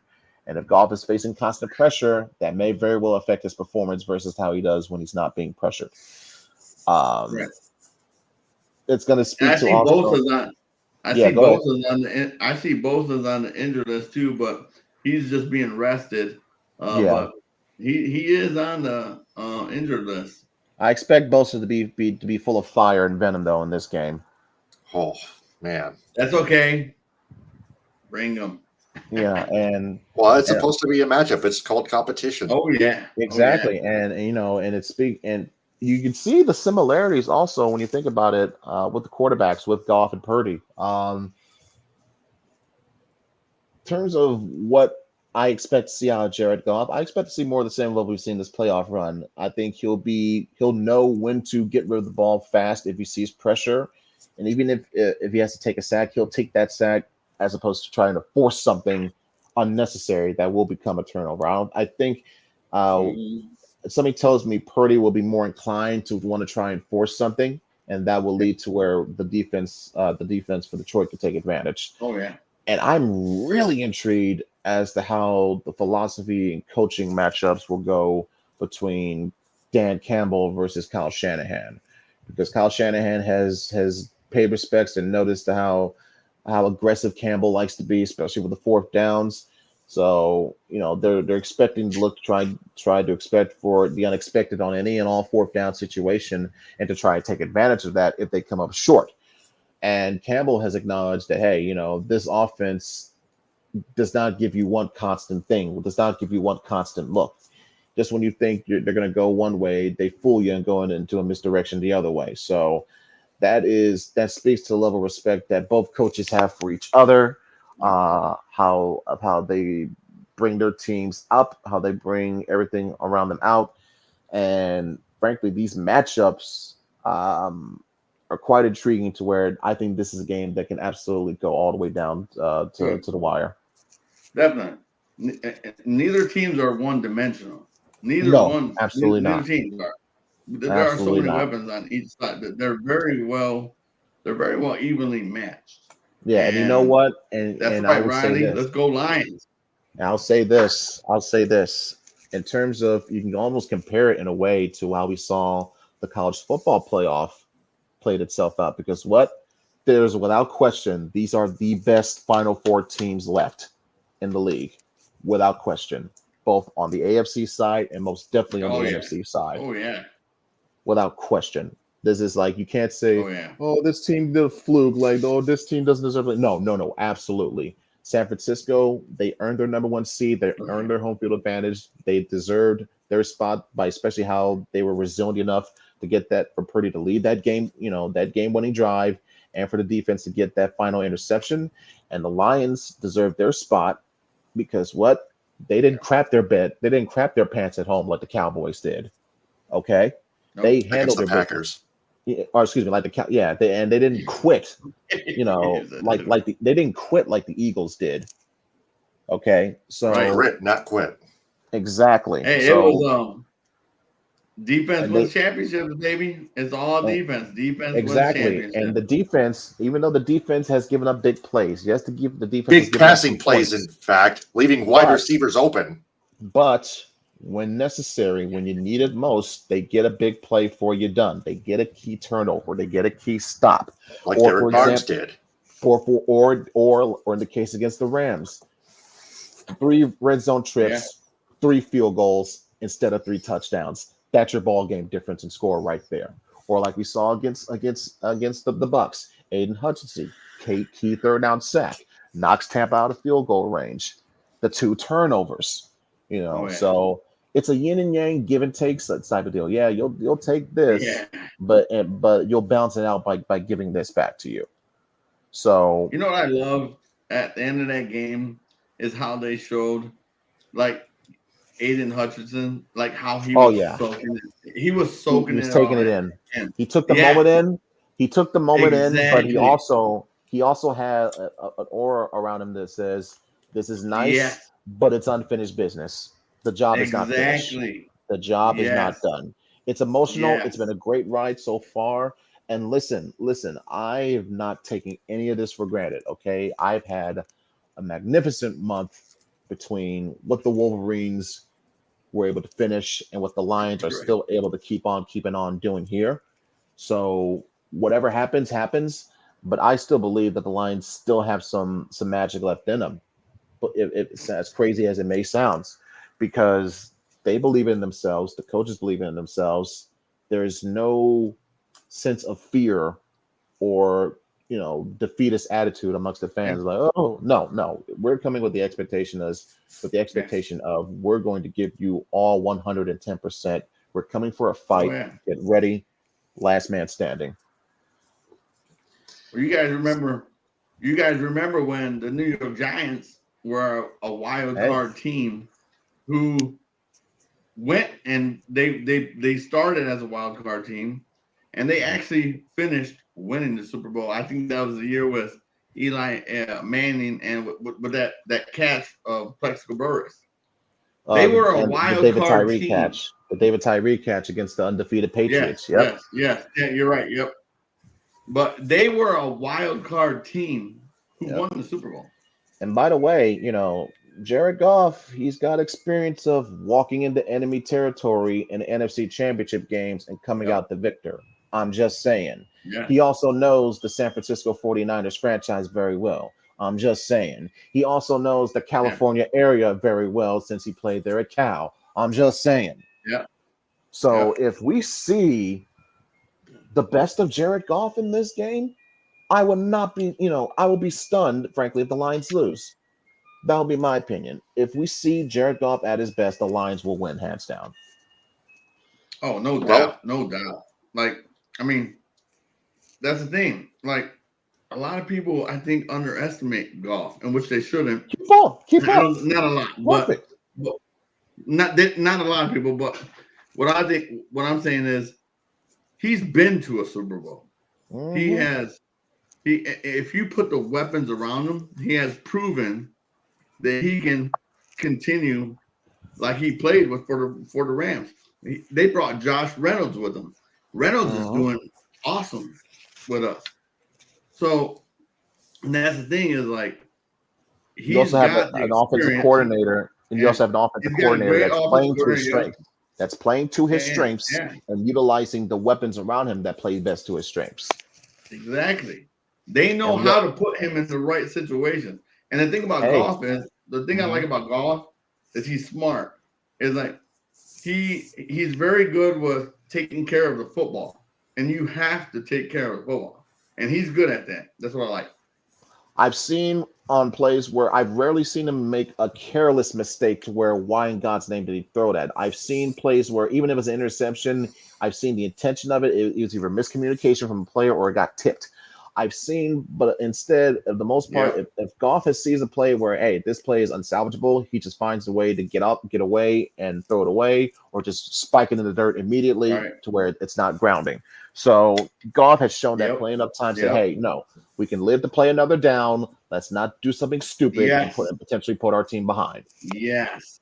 He is smart. Yes. He has learned tremendous. He's learned tremendously from that first year, because that first year here, it was ugly. Yes. He was tremendously ugly, but he was able to overcome that, get better, get a better connection, better groove. And also, let's not forget other viable weapons or other key things that the Lions can still unleash. Hello, let's not forget that we still have Jamison Williams here, people.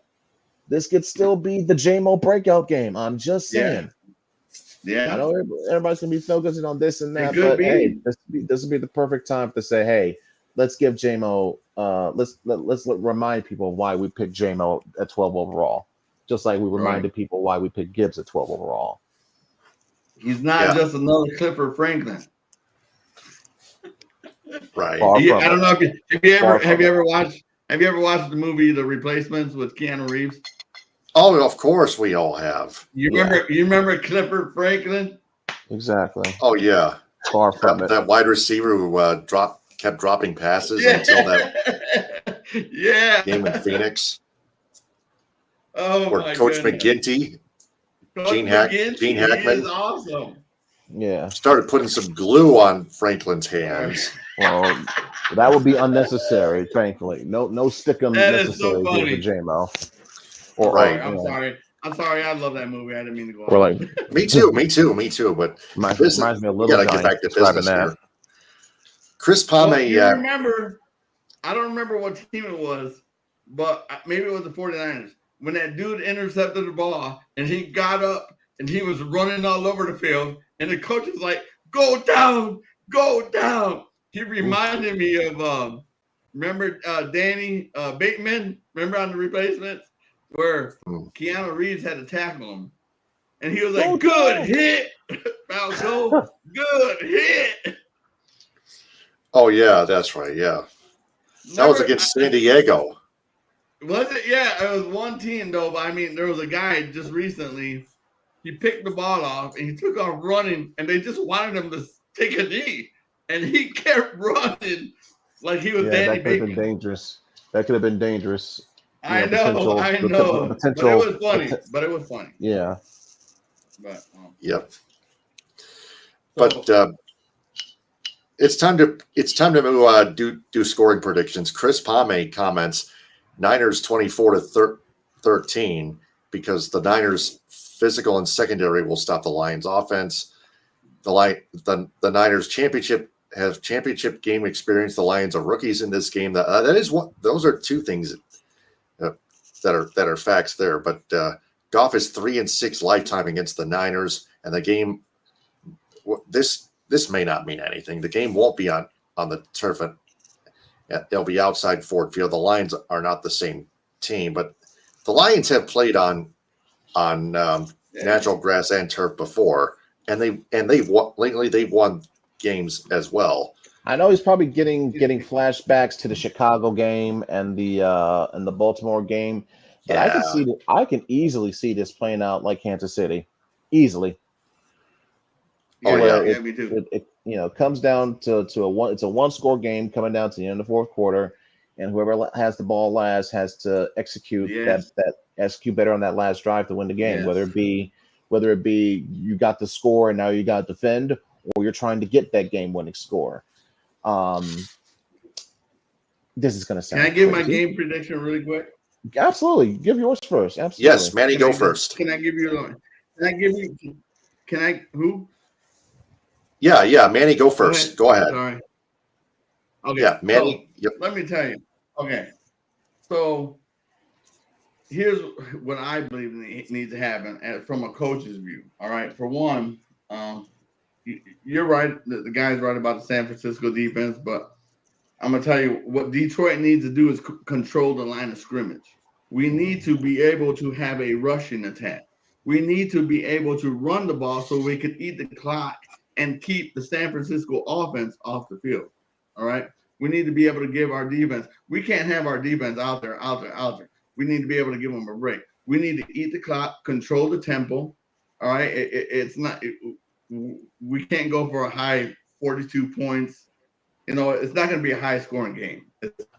And it shouldn't be. But, and when you got, so when San Francisco is bringing that pressure on the Goff, because a lot of people are saying bringing the pressure, we need to be able to open up the screen pass to Jahmyr Gibbs underneath or Montgomery. I don't care. I love the screen play. The screen pass is huge. It is big. When you're starting to get pressure and you're being sacked or you're being pressured, the way to slow down a defense is you throw that screen pass because it's going to back them up. Yes. All right. And Hutchinson is going to have to put pressure. Like what you said, they got that guy guarding him now. So we got to pressure Purdy, and we got to fold that pocket and don't give him any breathing room. We can't give him more than 4 seconds to throw that ball. We can't give him more than 3 seconds to throw the ball. We got to put that pressure on him, and maybe he'll make some mistakes. All right. Our run attack, Detroit's run attack has to be there. We have to have the run attack.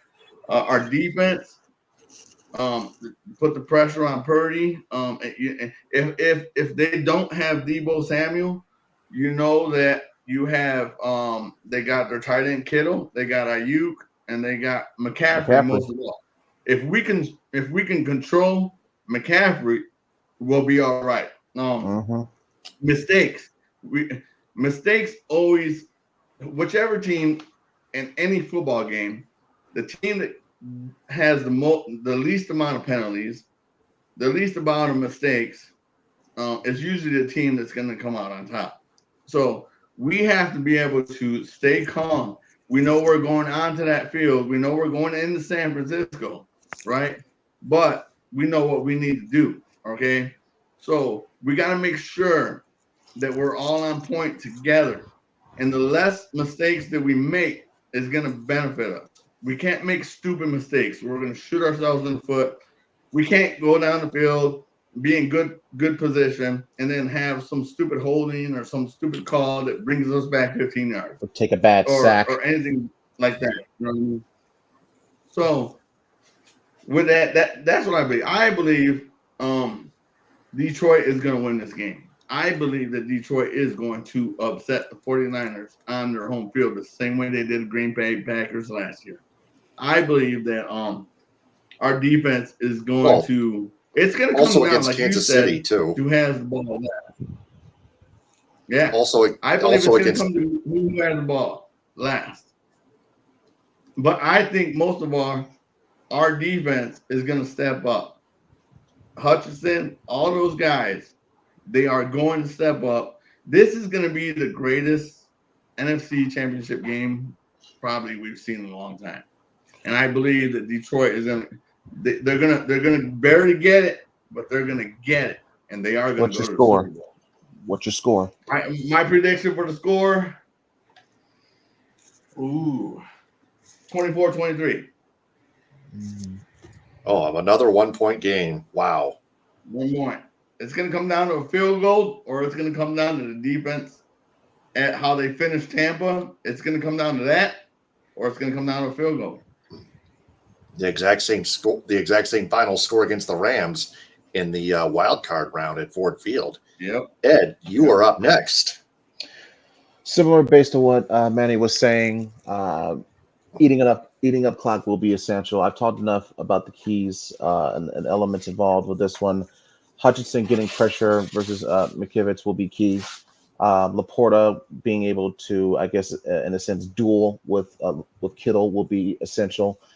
Let's see what St. Brown can do whenever he's matched up against Ambry Thomas. We'll see what the combined production of Gibbs and Montgomery stacks up versus the production of Christian McCaffrey. And let's see how our two offensive tackle stalwarts, Sewell and Decker, handles the pressure that San Francisco is going to be bringing with the likes of Chase Young and Nick Bosa. That being said, everything considered, I'm going Lions. Lions 27, San Fran 24. Worth noting, by the way, the last time that the Lions won a world championship, they got to that championship game by beating the 49ers on the road the game before. Just saying. Oh! So, for this game, I'm thinking what? Was that in 1957? That wasn't 57. That was the 57. I was going to say the 50s. Yep. And I'm thinking, Michael Badgley, he can hit a late field goal for you. You've given him enough confidence by saying, hey, you can hit a big 50-plus yarder for us in a key moment in a playoff game. Do not be surprised if it comes down to Michael Badgley hitting a field goal to either take the lead late or, dare I say, walk the damn thing off. And I think that could be either preceded by or followed by a key stop turnover by the defense. Dream scenario, maybe a pressure or strip sack by Aiden Hutchinson, or enough havoc by the defensive line forces an interception, and that either seals the game or gives you the ball back with a chance to win the game with a walk-off field goal. So, that's my prediction, if you want to call it that, for how I see things going. I'm gonna tell you that Jared Goff is gonna be the MVP. It's gonna come down to also Jared Goff.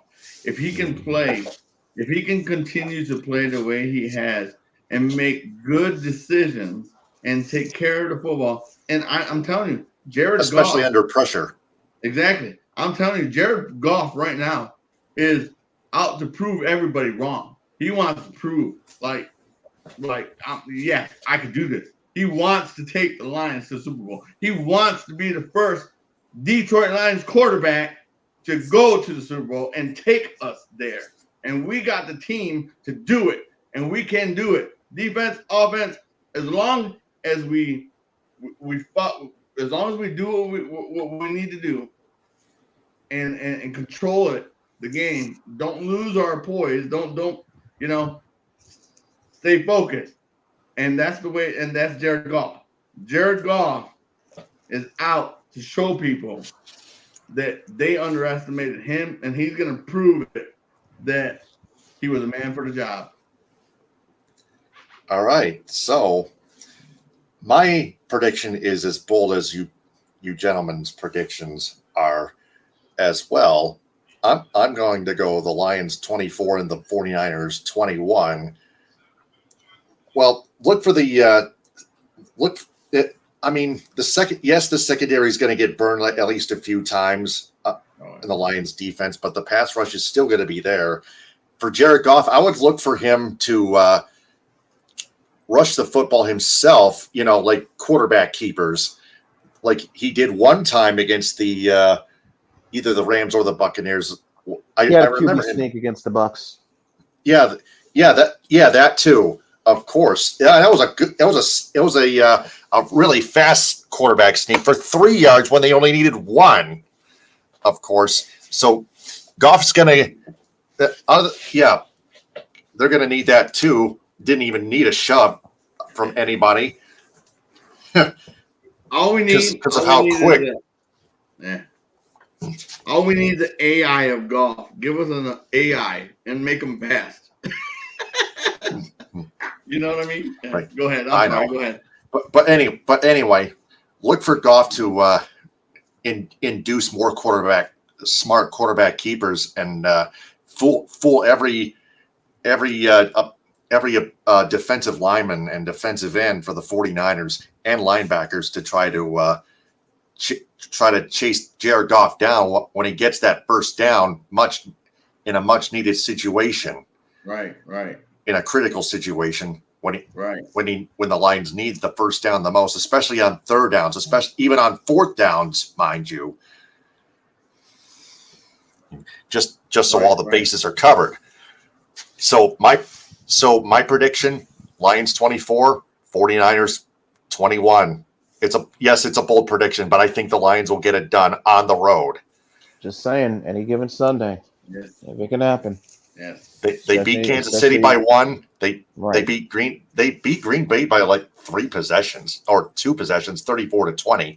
It was almost 3 possessions, but this is not like the Green Bay game. It's more like the game against Kansas City, Manny.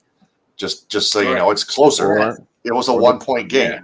Or the end it was more Green Bay. Or the opening week was more like a playoff game.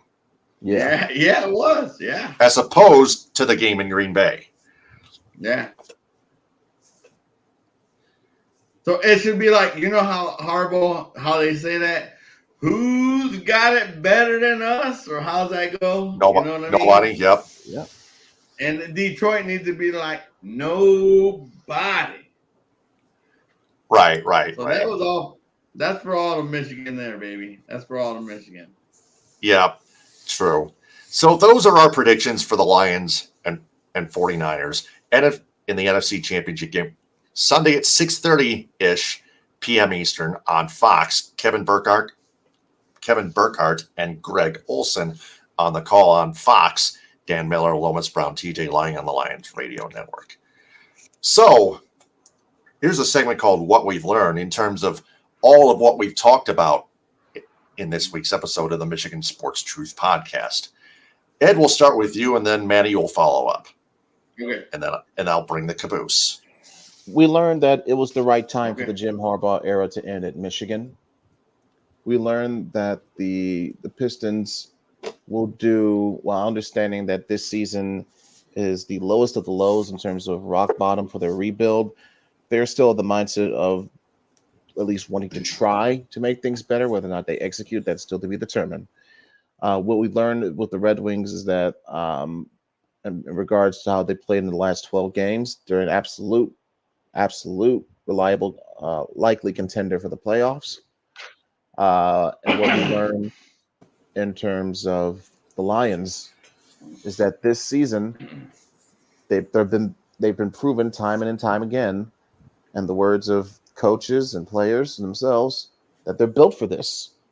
Going back to opening night, going back to week 1 against Kansas City, they have proven time and time again that they're built for this. So this is what we're going to see here Sunday night, I believe, is another example of them showing why they're built for this. All right, yes. Manny, you're up next. So I know Manny's camera's off, but there we go. Sorry about it. I got a hiccup. Anyway, well, I, what I've learned so far is don't count us out. Don't. I know a lot of people have already picking San Francisco for this, and but as long as you know Detroit follows their game plan, I'm pretty sure that they'll have a great game plan, and I just think that this is our year, and I feel like after everything we've gone through, that they're gonna prove people wrong, and that's how it's gonna go, and I'm excited for this game coming up, and I think it's gonna be great. I think it's gonna end with a Lions victory. As long as I love like when they show all the videos of when the team's in the locker room. There's so much bond. You can tell it's a family. You can tell it's more than just a team. It's not just a team. It's everybody's in it. The one pride, the grit, the Lions. It's what I've learned is that no matter what, if we keep battling and we keep fighting, that we can be successful, and this team will be successful. I know they will. I feel it in me. I feel so confident that they're going to go into San Francisco and they're going to show that they deserve to be where they're at. For one, whether they come out victorious or not, they've done beyond the expected. And I want a victory because I believe that's what they deserve. They've shown and they've proved that they are the top team in the NFC, in my opinion. So, but it's gonna be great. It's gonna be a great game to watch. I cannot wait to watch this game. I'm excited, and I just feel like as long as Detroit keeps doing what they're doing, as long as they're smart, like as long as Coach Campbell makes the right decisions. Like if we gotta punt, we gotta punt. If we gotta go for a field goal, we go for the field goal. Just get the points, and Exactly, with clock management it too. should come out good, and clock management and everything. So I'm so excited. I cannot wait. I think this is going to be a great weekend for the whole state of Michigan, Detroit, and everything. I really feel like it's going to happen. This is our year, and I feel that the team, the players, feel the same way. They're very well connected, and that's what makes a team. When you got a team like this, it's hard to separate. When you got this or this, you can't break that. And as long as they stick together, they play football, and they do what they've been doing, there's no reason why they cannot. Like I said, San Francisco has lost 5 games this season, so they have proven. So they are beatable. And of those 5 games that they lost this season, 3 of them were on their home field. Okay, they lost to the Browns. They lost, I don't know how many, like 2 or 3 games in a row. But I'm saying they are a beatable team, and we can beat them. We have this. We have the weapons. We have everything that we need. It's the game plan that's going to be what it's going to come down to. And I have faith in Coach Campbell that he is going to come up with a great game plan with our offense coordinator, our defense coordinator. It's going to come down to defense. All right, defense. And I can't wait. But I'm very happy for Coach Harbaugh. I'm glad, he's moving on and whatever. It sucks that we got to find a new coach, but I think we'll be okay. But yeah, it's going to be a great year for Michigan football and everything. So I don't know. I don't know what to say. I'm just happy to, finally see the Lions and where they're at, and it's gonna be great. I can't wait. I'm gonna go crazy during the game. So, All right. What I've learned, it does come down to defense. The pass rush has to be there, but the secondary has to cover its receivers as well, even without Deebo Samuel. C.J. Gardner-Johnson, Kirby Joseph, Brian Branch, all those guys that are active in that secondary have to do their own thing as well. You can't just go out all pass rush with those defensive. If I don't Melifonwu, yes, he can play a role in sacking as well. We've seen this before, but sometimes that could lead to a disaster, giving up a big passing play with a wide open wide receiver. That's what you cannot afford to do, even without Deebo Samuel. You still got George Kittle out there as their tight end. Of course, you got other wide receiver weapons if you're the 49ers. But yes, pass rush can cause problems for the opposing offense, for any opposing offense. And the Lions, they know, as we know as well, the 49ers, despite being 7-point favorites based on analytics and not seeds, have weaknesses. All the Lions have to do is survey, study, and exploit those weaknesses and take advantage of them. Yep. And then maybe they'll win by at least 3. And we predicted that they win by 3. Yes. You think they're going to overtime? I think they're going. I still think it's. I wouldn't be surprised. I honestly wouldn't be surprised. I would not be surprised. That's why I brought up the consideration of how, if it goes to overtime, we could see the defense. They get one more stop, one more turnover, and then boom, Badgley walks it off with a field goal. Right. We've seen it happen before. We've seen it happen to the NFC Championship games. We've seen it happen to the Niners in NFC Championship games. So, just to say, it couldn't happen. Did you guys see that video?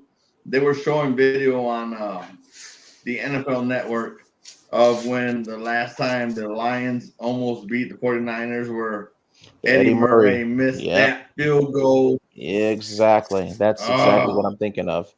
And also, Dan Campbell has some history with this too, because I believe the only time he played against the 49ers in his career, or at least in the playoffs, was that 2003 wild card game with the Giants and the Niners, where the Niners had that epic comeback on them, and the Giants had a bad snap at the end.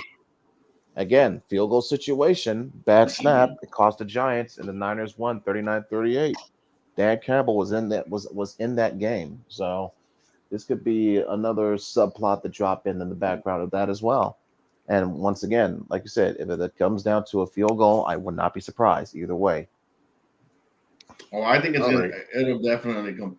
It's going to come down to a field goal or a defensive interception like we had last week. I mean, hey, who's or a first down. Who's to say to seal the game? Yeah. True. Yeah. That seems like the classic recipe for the Lions wrapping up big wins. Just get the ball back, milk the clock down, and they don't see the ball again. Make the other team waste their timeouts and surpass the 2-minute warning. I will say though, the Lions did. You're going to need some necessary gifts from the gods, so to speak. So if you take a missed field goal by Jake Moody, by the way, 3 for 3 in Michigan shoutouts, you'll take it. Yeah. But like I said, I think Jahmyr Gibbs is going to be key, like massively. For real. Like I do agree. Not the only key, but it's a big key. I agree with that, though. Yeah, no, because we have to have a running. It comes down to Monty, and it comes down to Gibbs. Because if we can have a good rush game, then you don't got to put everything on the back of Goff. You know what I mean? Exactly, and then you can utilize the play action. Yes. Yep. So that is what we've learned on this week's episode of the Michigan Sports Truth Podcast. I'm Taylor Phillips. He's Ed Smith. along with special guest Manny Rodriguez. Thanks so much for being on here, Manny. Tell Robbie I said hi, and I will be on Good to see and you. I will be in Ithaca on WMLM 105.9 FM 1520 AM when the Ithaca Yellow Jackets high school girls and boys basketball teams tip off starting at 5:30 against the Standish Sterling Panthers in the Beehive.